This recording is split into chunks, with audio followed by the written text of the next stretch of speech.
हेलगोलैंड नाम के एक छोटे से द्वीप पर 513 लोगों का एक समूह ज़ॉम्बी सर्वनाश से सांस से बचकर रह रहा था। दुनिया के बाकी हिस्सों से कटे हुए उन्होंने अपनी एक सोसाइटी बना ली थी, लेकिन आइलैंड के सीमित संसाधन सिर्फ 513 लोगों का ही पेट भर सकते थे। अगर एक भी नया सदस्य आता तो सबके लिए मुश्किल हो जाती। इस आबादी को नियंत्रित करने के लिए उन्होंने एक क्रूर नियम बनाया। जब भी कोई बच्चा पैदा होता तो वोटिंग के जरिए एक ऐसे शख्स को चुना जाता जिसे अपनी जान देनी होती। एक बोर्ड पर सभी बचे हुए लोगों के नाम लिखे थे। अच्छे काम करने पर नाम की रैंक ऊपर हो जाती और बुरा काम करने पर नीचे। रैंकिंग के सबसे नीचे वाले लोग हमेशा खतरे में रहते थे। इस आइलैंड को चलाने के लिए एक काउंसिल कमेटी भी थी, जिसकी मुखिया बीट्रिस नाम की एक महिला थी। 15 साल बाद एमिली नाम की एक महिला अपने बच्चे को जन्म देने वाली थी, जिसकी वजह से पूरे शहर के लोग हॉस्पिटल में जमा थे। लोला नाम की एक रिपोर्टर इस पूरी घटना को रिकॉर्ड कर रही थी। नियम के अनुसार जब एक बच्चा पैदा होता है तो किसी और को अपनी जान देनी पुडीडी दिहती है। एमिली के पिता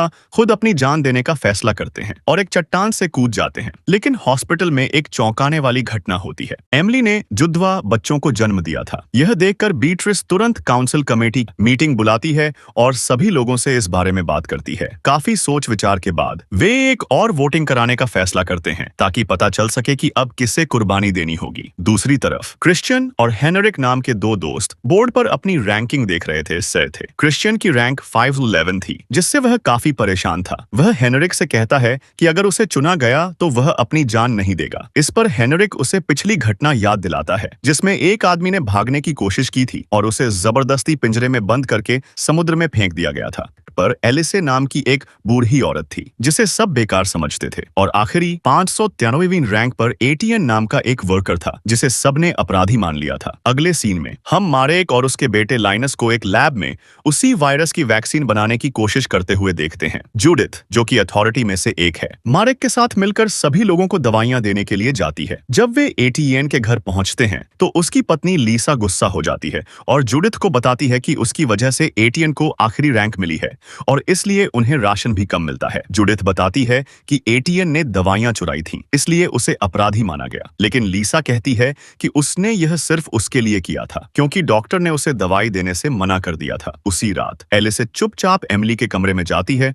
और उसके बच्चे को उठा लेती है। एमिली की आंख खुल जाती है और वह जल्दी से अपना बच्चा छीन लेती है, क्योंकि उसे लगता है कि एलिसे वोटिंग के डर से उसके बच्चे को नुकसान पहुंचाना चाहती है। लेकिन एलिसे उसे कहती है कि वह ऐसा कभी नहीं करेगी। इधर मारेक लैब से कुछ दवाइयां चुराकर लोरे नाम की एक महिला को दे देता है। जूडिथ यह सब करते हुए देख लेती है और जल्दी से बीट्रिस के पास जाती है। जूडिथ बीट्रिस को सब कुछ बताती है, लेकिन बीट्रिस उसे कहती है कि यह बात किसी को न बताए, क्योंकि इस समय उन्हें मारेक की जरूरत है। वह जूडिथ से वादा करती है कि वे मारेक को मेसा देंगे और उसकी जगह जूडिथ को दे देंगे। क्रिश्चियन और हेनरिक यह सब बातें सुन रहे थे। तभी एक बच्चा गिर जाता है और उसका सारा सामान टूट जाता है। हेनरिक को एक दिया आता है और वह क्रिश्चियन से कहता है कि यह रैंक बढ़ाने का सबसे अच्छा मौका है। क्रिश्चियन उस बच्चे को अपना खाना दे देता है। यह देखकर बीट्रिस बहुत खुश होती है और वह हेनरिक और क्रिश्चियन को एक्स्ट्रा पॉइंट देने का ऐलान करती है। तभी हेनरिक की नजर एटीएन और लीसा पर पीडीडी देखती है। हेनरिक जानता था कि लीसा को कम राशन मिल रहा है, इसलिए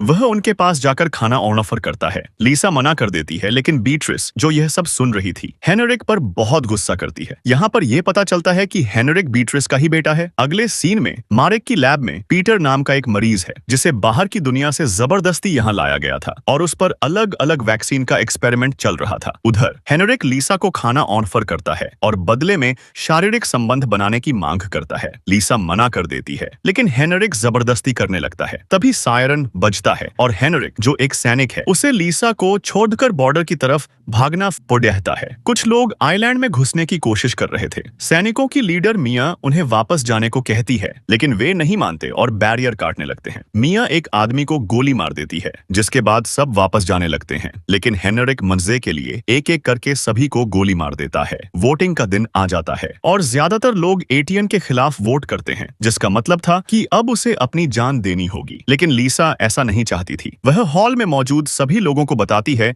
कि उसका पति बेकसूर है और उसने सिर्फ उसके लिए दवाइयां चुराई थीं। वह यह भी बताती है कि उसने उसने हेनरिक को मारने के लिए वोट किया था क्योंकि उसने खाने के बदले लीसा के साथ शारीरिक संबंध बनाने की कोशिश की थी। यह सुनकर हॉल में मौजूद सभी गुथी महिलाएं हेनरिक के खिलाफ बोलने लगती हैं। बीट्रिस को न चाहते हुए भी हेनरिक को आइलैंड से बाहर निकालना पीडीडी देखता है। लैब में ज्यादा एक्सपेरिमेंट की वजह से पीटर की मौत हो चुकी थी। मारेक उसकी डेड बॉडी को जलाकर घर आता है। उसका बेटा लाइनस उसे बाहर की दुनिया में मिया की टीम के साथ जाने के लिए कहता है। मारेक मना कर देता है, लेकिन लाइनस नहीं मानता और अगले ही दिन कुछ सैनिकों के साथ बायोसूट पहनकर नाव पर चला जाता है। अब उनके साथ हेनरिक भी था, जिसे सजा के तौर पर बाहर छोड़ देने के लिए ले जाया जा रहा था। वे मेनलैंड पहुंचते हैं। एक सैनिक हेनरिक को नाव से उतरने के लिए कहता है, लेकिन वह मना कर देता है। यह देखकर हैंस नाम का एक सैनिक, जिसकी बहन के साथ भी हेनरिक ने गलत किया था, उसे एक जोरदार मुक्का मारता है, जिसके बाद हेनरिक वहां से भाग जाता है। दूसरी तरफ आइलैंड पर बीट्रिस अपनी एक कर्मचारी के साथ वाटर सप्लायर के चीफ इंजीनियर से मिलने जाती है क्योंकि पानी का मीटर खराब हो गया था। जब बीट्रिस उस इंजीनियर से बात कर रही थी, तब उसकी कर्मचारी की नजर एक रेडियो पर पड़ी दिखती है। आइलैंड पर रेडियो रखना गैर कानूनी था, इसलिए वह हैरान हो जाती है। मीटर ठीक करने के बाद इंजीनियर अपनी पत्नी को भी आइलैंड पर लाने की रिक्वेस्ट करता है, लेकिन बीट्रिस मना कर देती है। सभी सैनिक लाइनस को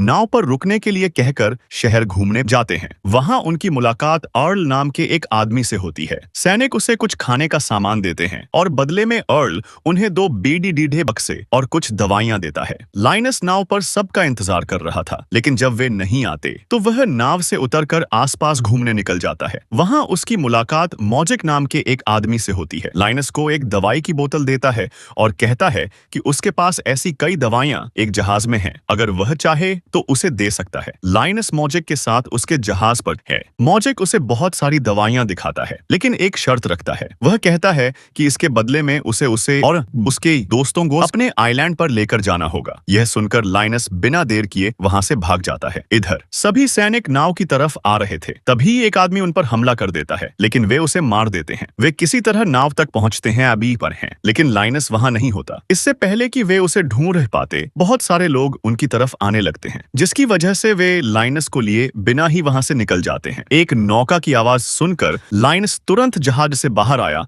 और नौका पर कूद गया। उसके पीछे पीछे मॉजिक भी आया और नौका पर चढ़ने की कोशिश की, लेकिन सैनिकों ने उसे गोली मार दी। सैनिकों की नजर लाइनस के फटे हुए सूट पर पड़ी। उन्हें लगा कि वह संक्रमित हो सकता है, इसलिए उन्होंने उसे बेहोश करने के लिए एक इंजेक्शन दिया और उसे द्वीप पर वापस लाकर लैब में क्वारंटाइन कर दिया। मारेक लाइनस से मिलने आया और लाइनस ने उसे मॉजिक द्वारा दी गई दवाई दिखाई। लाइनस ने जहाज पर हुई सारी घटना उसे बताई। मारेक ने उस दवाई का परीक्षण किया और पाया कि यह असली वैक्सीन है। उसने बिएट्रिस के पास जाकर अपने सैनिकों को दोबारा जहाज पर भेजने के लिए कहा ताकि ज्यादा से ज्यादा दवाई लाई जा सके, लेकिन बिएट्रिस ने मना कर दिया क्योंकि पिछली यात्रा में उसे बहुत नुकसान हुआ था। मेनलैंड में अर्ल के गार्ड्स को मॉजिक की लाश पानी में मिली, जिसके हाथ में एक दवाई की बोतल थी। अर्ल ने अपने गार्ड्स को ऐसी और दवाइयां खोजने का आदेश दिया। इसी दौरान हेनरिक शहर में भटक रहा था। उसे वेलमा नाम की एक महिला मिली जो लोगों की मदद करती थी। हेनरिक ने वेलमा से फ्लर्ट किया